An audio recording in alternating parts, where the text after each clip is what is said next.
Today we're continuing our series on predicting every single team in every single division right before the NFL season starts in a couple of weeks. And today we have the AFC East.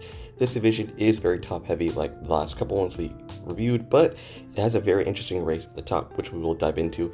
Make sure before we start the video to check out the other videos that I did on the other divisions. Leave a comment down below and make sure to leave a like and subscribe. At number one, I have the Bills. I have the Buffalo Bills. This team lost McDermott, but hopefully they're entering a brand new era without them. Josh Allen is getting hated far too much for being one of the best quarterbacks this generation has to offer. One of the best quarterbacks this decade. I would say he's arguably second or third. You can argue with Lamar for being the best quarterback of this decade, only behind Mahomes and Lamar. Josh Allen will prove to the league why he is one of the best again.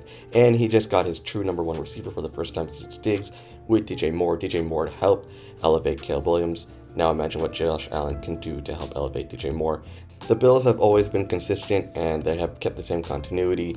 And to be honest, this is really just a Josh Allen analysis, because as good as this team or the Bills can add to their team or maybe lose pieces, they're only as good as Josh Allen can take them. And last year, yes, Josh Allen did not do well in the playoffs, especially in that Broncos game, but I truly believe in Allen. I think he can bring his team to Super Bowl contention, and the Bills are no different from what last year. They are an AFC powerhouse. Speaking of the Super Bowl, I have the Patriots at number 2 as they were just in the Super Bowl. Look, they have major additions to their offense with AJ Brown and Romeo Doubs to help out Drake May.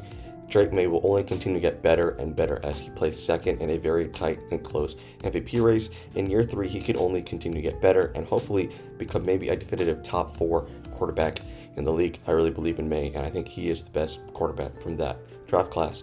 Another thing is that this will be year 2 under Mike Vrabel, and this defense will only continue to get better. It looks like their defense was the only thing keeping them in the Super Bowl just for the first couple of quarters until the Seahawks pulled away and won the Super Bowl. However, speaking of that defense, Christian Gonzalez is this team's best player, and he this year can easily just solidify himself as the best quarterback in the league. I think it's debatable between him and Pat Surtain, but after a great year this season, I think he can be definitively the best quarterback or cornerback in the NFL. Lastly, after saying all these great things about the Patriots and the way that they've improved, you're probably asking why they're not number 1. Well, last year they had a really easy schedule, and not to say they were frauds, but this year they have a much harder schedule. I can imagine them being a much better team, but I don't think they have the same record. Again, I think they'll be perennial playoff contenders in the AFC, and Drake May and this team will continue to grow. Now we get to the bottom half of this division, and at 3 I have the Jets. We have some really intriguing pieces, especially on the offense with pass-catching rookies.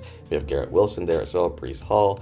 This team has built the foundation of a new era. We have a lot of young players that will be the foundation of the team. David Bailey was picked 2nd overall. Gerald Sweat comes from the Titans as a nice defensive tackle. We have a lot of young players that are hopefully to get better this season, and we have a bunch of draft picks for next year.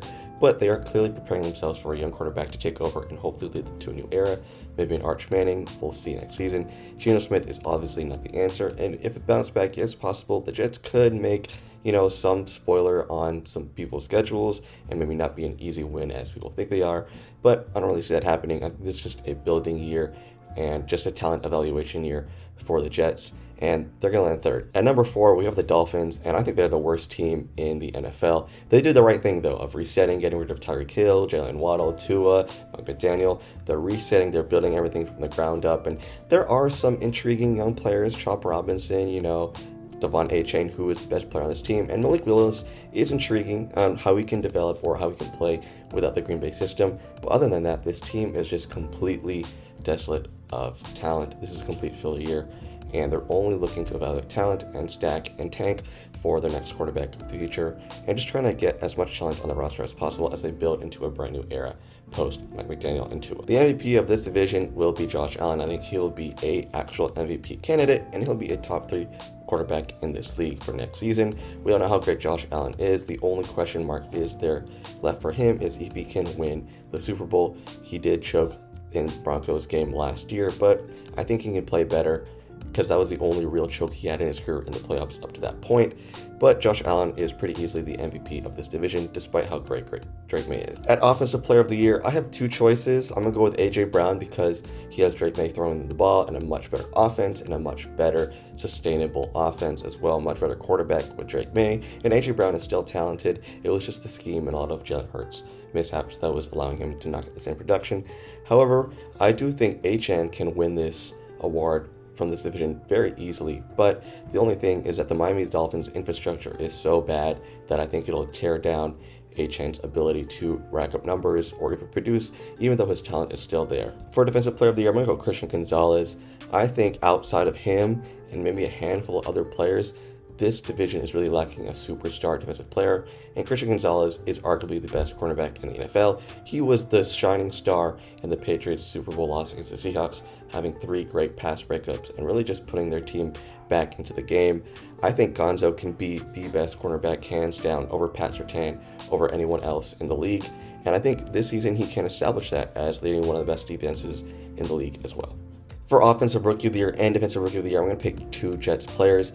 For Offensive Rookie of the Year, I'm going to pick Kenyon Sadiq, the new tight end for the Jets. I think he'll be involved in the pass game a lot. He has a lot of nice tools that the Jets can tap into, and maybe Geno Smith can kind of revive his career with him as well. On the defensive side, we have second overall pick David Bailey. While I don't think he is second pick caliber worthy, I think he still is a really good prospect, and there's really no one else to steal production from him as well. The Jets will be taking 2 awards for rookies this season. For our X Factor, I have 2 players, and they're both from the Jets and the Dolphins, and they're both quarterbacks. Look, if Geno Smith can bounce back, the Jets can play spoiler on a lot of teams' schedules because he was good in Seattle in his last season there. He was terrible for the Raiders, and the Jets do have a young, nice infrastructure around him. Same thing for Malik Willis. I don't think they can play spoiler as much because the Dolphins team isn't as good, but Malik Willis would be better than Geno Smith. I don't know how he would look in this offense without literally any help around him. No Green Bay coaching staff outside of Jeff Hafley, but he was defensive, and no really great weapons outside of Achane.